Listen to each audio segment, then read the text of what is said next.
Ini di Bandung, pertanyaannya Ustaz, apa yang dimaksud dengan syariat, thariqat, ma'rifat dan hakikat Ustaz? Dan bagaimana cara melaksanakannya di kehidupan sehari-harinya katanya Ustaz? Semuanya hal-hal ini kembali kepada hadis Jibril. Terkenal dengan hadis Jibril. Malaikat Jibril datang kepada Nabi SAW berupa manusia, salah satu di antara sahabat, kemudian bertanya kepada Nabi. Hadis Jibril. Pertama Nabi bertanya tentang mal Islam.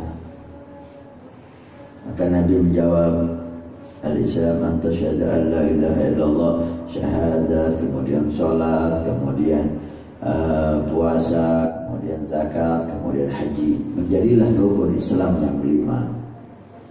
Ini dinamakan syariah. Kemudian Jibril bertanya kembali kepada Nabi tentang ma huwal iman. Maka Rasulullah menjawab, al-iman an tu'minu billah, iman kepada Allah, kepada Rasul, malaikat, hari akhir, kitab-kitab, dan takdir Allah yang baik dan yang jelek, yang menjadi rukun iman yang 6. Ini menjadi akidah atau keimanan. Kemudian Jibril bertanya tentang ihsan. Nabi menjawab, al-ihsan an ta'budallaha ka'annaka tara fa in lam takun tara fa innahu yarak. Sembahlah Allah seakan-akan kamu melihat Allah. Dengan perkara hati ini, khusyuk, tawadhu, ikhlas. Kalau nggak bisa, maka seakan-akan Allah melihat kamu. Ihsan ini menjadi hakikat atau menjadi tasawuf. Dari tiga ini keluarlah beberapa ilmu, beberapa istilah.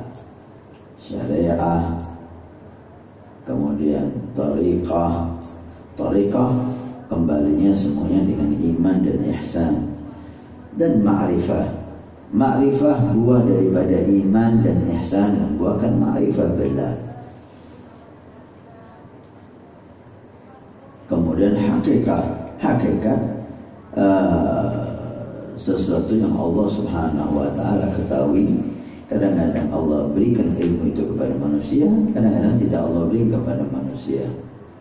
Baik, seperti Allah berikan kepada Nabi Khidir alaihissalam hakikat sesuatu yang tidak Allah berikan kepada Nabi Musa alaihissalam. Kita sebagai awam, janganlah kita sibuk dengan istilah-istilah ini. Dan kita perlu ketahui, tidak ada orang dibenarkan sebagai thariqah, apalagi ma'rifah, apalagi hakikat, kecuali dia sudah melazimi dengan benar syariah. Tangga awal syariah tidak bisa ditawar. Kemudian syariah dibarengi dengan at-tasawuf, al-ihsan, membersihkan hati, pembahasan tentang hati. Setelah itu barulah ada thariqah. Thariqah adalah istilah seperti hanya dalam fikih ada madahib. Ketika memahami Al-Quran dan hadis tentang syariah, maka di situ ada madhab. Apa itu madhab? Baik madhab Abu Hanifah, Imam Malik, Imam Syafi'i dan Imam Ahmad. Itu adalah pemahaman mereka, para ulama-ulama yang saleh tentang Al-Quran, terhadap Al-Quran dan hadis mengenai syariah Nabi. Pemahaman mereka mengenai syariat Nabi, cara sholat, cara wudhu, cara zakat, cara haji, cara puasa dan seterusnya, yang mereka pahami dari Al-Quran dan hadis Nabi, itu perbedaan itu menjadi perbedaan madhab. Semuanya bersumber dari Al-Quran dan hadis, membahas tentang pemahaman mereka terhadap syariah. Thariqah, ketika kita diminta untuk sampai kepada Allah, fafiru ilallah, larilah kamu, berjalanlah kamu kepada Allah, maka hal itu berkaitan dengan hati. Muncullah yang namanya thariqah. Di zaman sahabat kok nggak ada thariqah, Habib.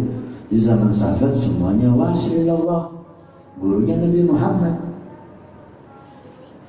Thariqah dibuat untuk mempermudah seseorang sampai kepada Allah. Dari pengalaman saya berthariqah, seperti thariqah Sayyidina Syekh Abdul Qadir Jailani. Beliau menceritakan tentang pengalaman beliau ketika sampai kepada Allah. Allah bukakan kepada Syekh Jailani amalan-amalan yang membuat dia sampai kepada Allah. Maka pengalaman beliau itu diajarkan kepada santri-santrinya. Saya sampai kepada Allah melalui ini, dengan cara ini. Maka disebutlah itu thariqah Syekh Abdul Qadir Jailani. Beliau ambil dari mana itu? Semuanya dari Al-Quran dan hadis. Thariqah Ar-Rifaiyah diambil daripada Sayyidina Imam Ahmad Ar-Rifai. Juga sama seperti itu.